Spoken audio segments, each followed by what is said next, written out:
As empresas do agro estão se posicionando errado. Bem, você sempre fala isso. Por que você fala isso? Olha, porque quem quer dominar o mercado, quem quer passar segurança e confiabilidade para o produtor rural, ele tem que parar de falar de produto e começar a falar de problema. Qual o problema que essa empresa está resolvendo? E é isso que vai mudar e transformar a maneira como as empresas se comunicam dentro da internet e faz com que o produtor rural se sinta mais valorizado na hora de consumir um conteúdo dessa empresa. E não ficar um negócio, um discurso de produto, benefício, etc., né?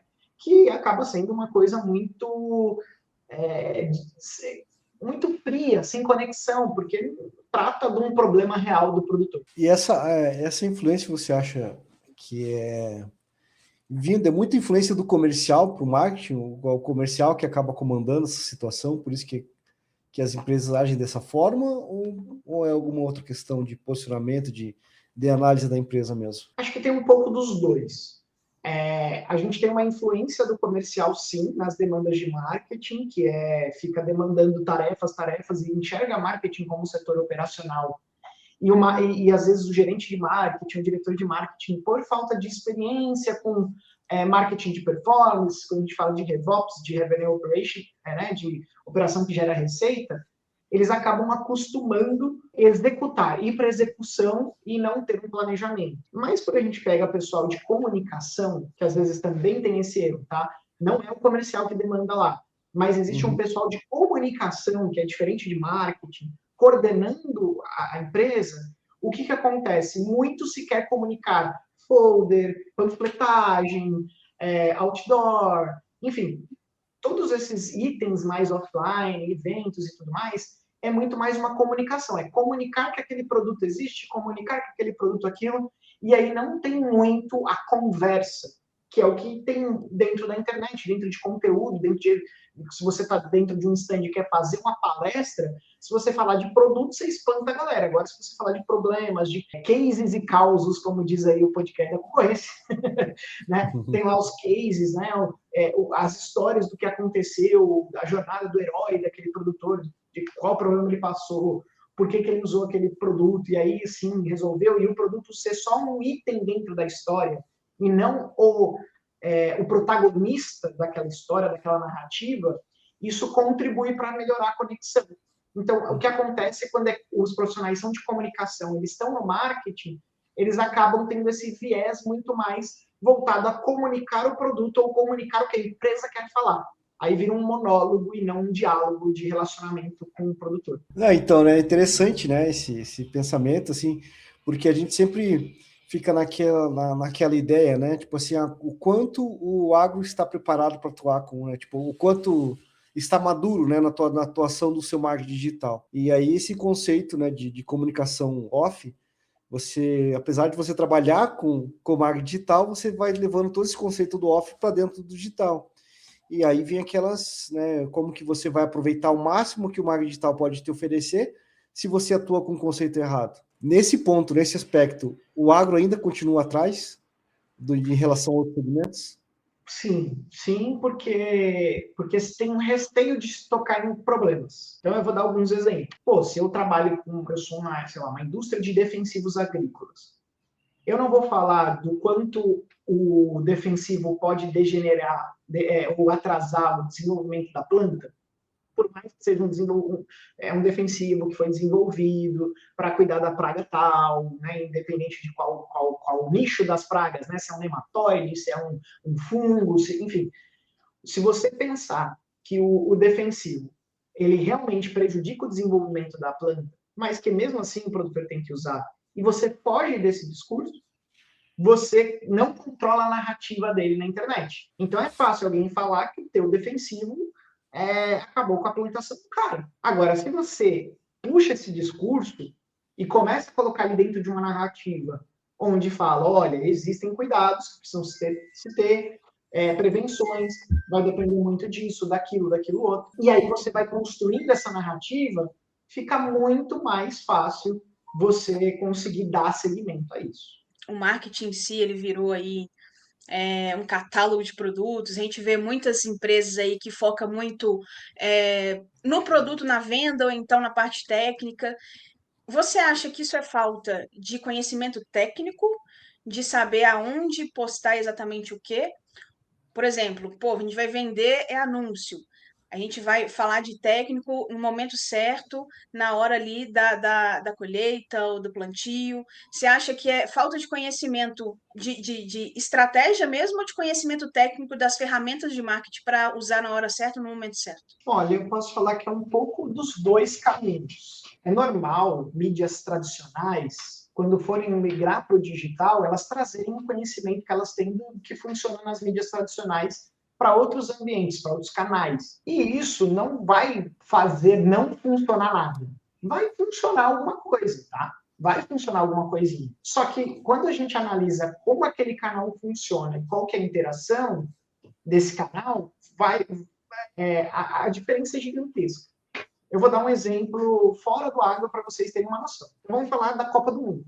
Tá? A Copa do Mundo está sendo transmitida pela primeira vez, um dos maiores canais que está sendo transmitido a Copa é um canal do YouTube. É o Cazé TV lá, que a maioria está assistindo por lá. Né? Tem gente que ainda assiste pelo SBT e pela Globo, então não é mais uma questão ali. A Globo, ela tentou fazer um formato semelhante à Cazé TV, mas trazendo muito a experiência dela da mídia tradicional televisão. E aí ela fez o GE TV lá e ele flopou. Ou seja, não teve uma grande aderência o GE TV como a Cazé TV. Por quê? Porque eles não... Às vezes você consegue até replicar um formato, mas você não consegue replicar a influência que você trouxe dentro daquele formato, que é o histórico de quem está lá produzindo conteúdo há mais tempo. Então, quando Sim. você vai para uma plataforma digital, a maneira de se comunicar muda, a maneira de se conectar com a audiência muda. Coisas que você faria numa mídia tradicional, você não faz no digital. Coisas que você faz no digital, você não vai fazer em mídias tradicionais. Você traz um pouco mais de transparência, mais de verdade, você dá um pouco mais de cara a tapa. Então, você tem que ter um controle nas mídias sociais, por exemplo, você precisa ter um pouco mais de planos de contingência de crise. Então, se acontecer algum anúncio sobre alguma coisa e der alguma bagunça lá, você precisa ter uma contingência de crise. Então, e as pessoas começam a comentar, isso pode viralizar e transformar a imagem da empresa numa imagem negativa. Então, assim, precisa de um preparo estratégico para você estar ali na internet falando o que você quer falar e dando opiniões, porque a internet é um espaço para opiniões, não é um espaço para você ser isento.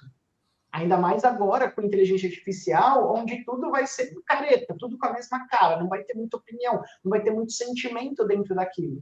Vai ser tudo polido. Então, quanto mais originalidade, mais personalidade cada marca tiver em questão de posicionamento, de protocolo, de como ela deve levar a lavoura, de como, enfim, de como o produtor deve agir, ela não vai conseguir criar comunidades que vão discutir aquele assunto.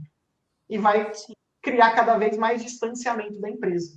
Então, sim, precisa ter conhecimento de técnicas de marketing, que vai funcionar dentro de todos os canais, mas existem estratégias novas que só vão funcionar em canais novos e que nos canais tradicionais também não vão funcionar. Existem exemplos de gente que queria trazer algo do YouTube ou outras redes sociais para dentro da TV que não funcionou também. Então, são mídias diferentes que se comunicam de maneiras diferentes e a gente precisa levar isso em consideração na hora de criar uma conexão real com o nosso potencial cliente. Né? Você está falando aí, bem, da Cazé TV como exemplo, a gente está falando sobre posicionamento errado no agro, né? E a Cazé TV, ela está tendo muito sucesso, né? Porque a geração não liga a televisão, ela liga o YouTube. Ela acessa o YouTube. E se vai ligar a televisão é para colocar no YouTube. Então, quando a gente puxa isso para o agro, também acontece, né? O RTV chega lá, o novo produtor, ele não quer receber o cara, ele quer o WhatsApp, né? Então, passa muito por isso, né? Não só técnica, não só estratégica, mas também você tem que pensar na geração que está chegando, né? Então, o que que essa galera que está assumindo aí os cargos né, das gerações aí, assumindo as suas fazendas, estão gostando de assistir, estão gostando de fazer, para que você consiga atender essas pessoas nesses meios, né?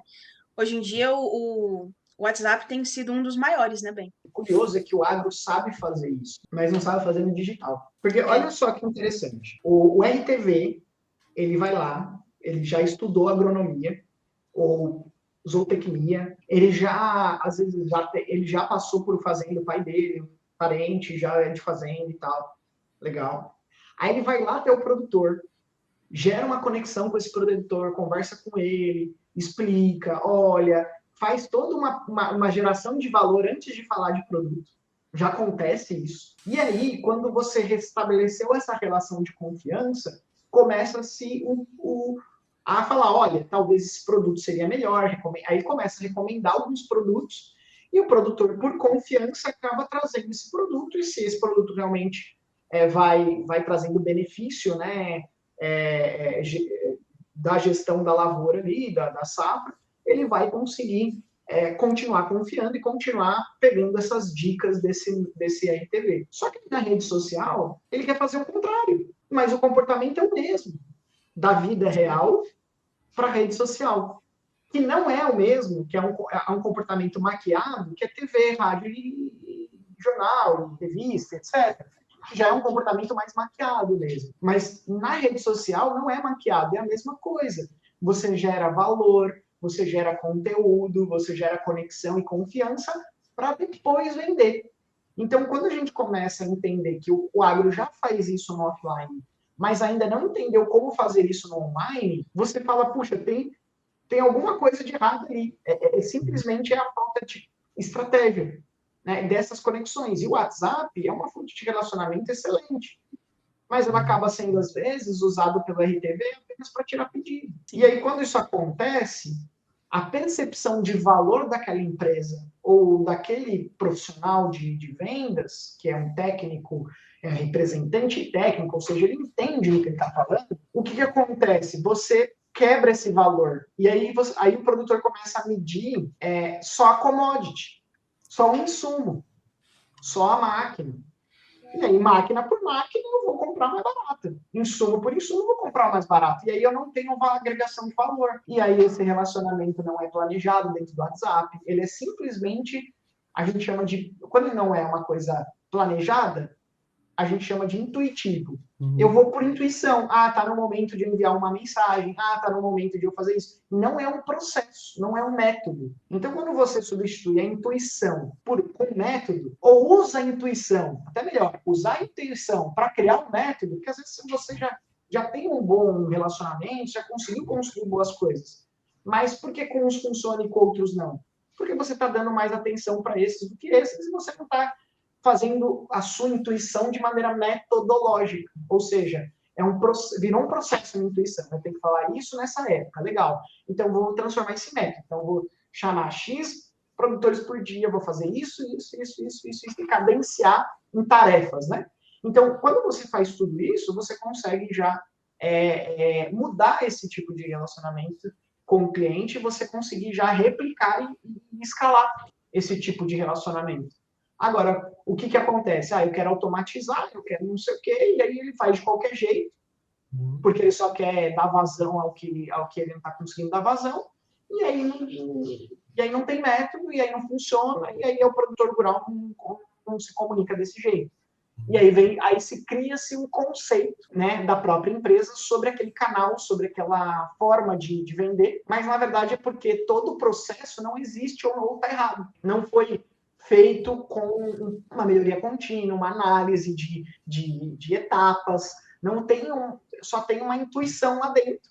E aí você vai ter, depois de você agir por intuição, você vai ter a percepção do que deu o resultado e não, e essa percepção que também é intangível, não é baseada em dado nenhum, você toma essas decisões de, esse canal não presta, esse canal não funciona, esse canal é aquilo, esse canal não adianta investir, porque não vai funcionar. Então, é isso que acaba acontecendo, essa explicação mais técnica do que acaba acontecendo ali, né, nessas operações. É bem interessante, né, esse pensamento, assim, pensar que, né, a palavra que você usou, né? Você vai no processo intuitivo, né? E se for levar para um modo tradicional da venda do agro, que é você chegar lá na fazenda, você vender e tudo mais, né? Tem que ter muito mais a ver com esse sentido. E é muito interessante reparar, né? Porque quando você vai nesse processo, quem conduz o impacto do cara que vai comprar de você é o próprio RTV. Ele vai destinar um assunto. E aí que me parece o grande erro quando você vai lidar com marketing digital. Porque o marketing digital, a atração daquele cara já veio baseado em algum conteúdo, alguma informação, que por muitas vezes o discurso do RTV não está alinhado com isso. E né, em vez dele impactar, de ir no mesmo caminho, seguir a mesma direção para atuar de uma maneira mais eficiente, né, e tornar aquele processo, aquela venda, né, diminuir a jornada de venda, né, para seguir nesse conhecimento. Às vezes é isso, né, a falta da estratégia, do planejamento, do conhecimento, como vender para um lead, para um cliente, né, potencial cliente que veio do digital, às vezes passa muito por isso, né, falta de conhecimento de como que esse cara chegou até você, né, esse falta de alinhamento, porque se você não tiver uma estratégia, vai ser sempre no achismo. E aí você vai estar improvisando, e em processos improvisados você não vai conseguir replicar, aí você vai fazer por que um vendedor consegue, outro não consegue, e aí você vai ficar nessa luta eterna, entendeu? Porque você não sabe, pô, tá seguindo um processo? Não tá, você não consegue nem julgar a pessoa. Você vai julgar só pelo número, volume de vendas. E às vezes a pessoa que faz um volume de vendas interessante, ou até ele poderia ser replicado, as técnicas dele, e você não está replicando. Aí você tem 1 estrela e 10 bem ruinzinho. E aí você fica dependendo desse 1 estrela, e aí você fica lá, não, eu vou contratar e demitir até aquela 1 estrela. E é assim que é o jogo. Não é assim que é o jogo. Né? Você pode controlar melhor os teus jogos, o teu jogo, porque as suas regras. Então, quando as suas regras, você não consegue estabelecer esse conjunto de regras, aí você consegue ir para frente. E o marketing tem muita influência nisso, porque o marketing, ele controla a parte da jornada desse produtor. Então, querendo ou não, vendas ou não admitindo isso, parte da jornada quem controla é marketing, parte da jornada quem controla é vendas e outra parte quem controla é pós-vendas. Então, assim, e ainda marketing, eu ainda posso até acrescentar que ele é um elo, é a linha que costura tudo isso. Porque a comunicação dentro do marketing vai costurando essas etapas. Bom, agora seria legal a gente saber da galera, né, Ben, Lincoln, o que eles estão achando de tudo isso, como é que está o posicionamento da empresa deles no agro. Então, se você assistiu esse microcast anti-improviso, deixa aqui um comentário para a gente, fala para a gente como é que está aí na sua empresa, o que vocês estão aplicando, para a gente aprender com vocês também, né? Se inscreva no canal, ative o sininho, que toda semana tem vídeo novo por aqui.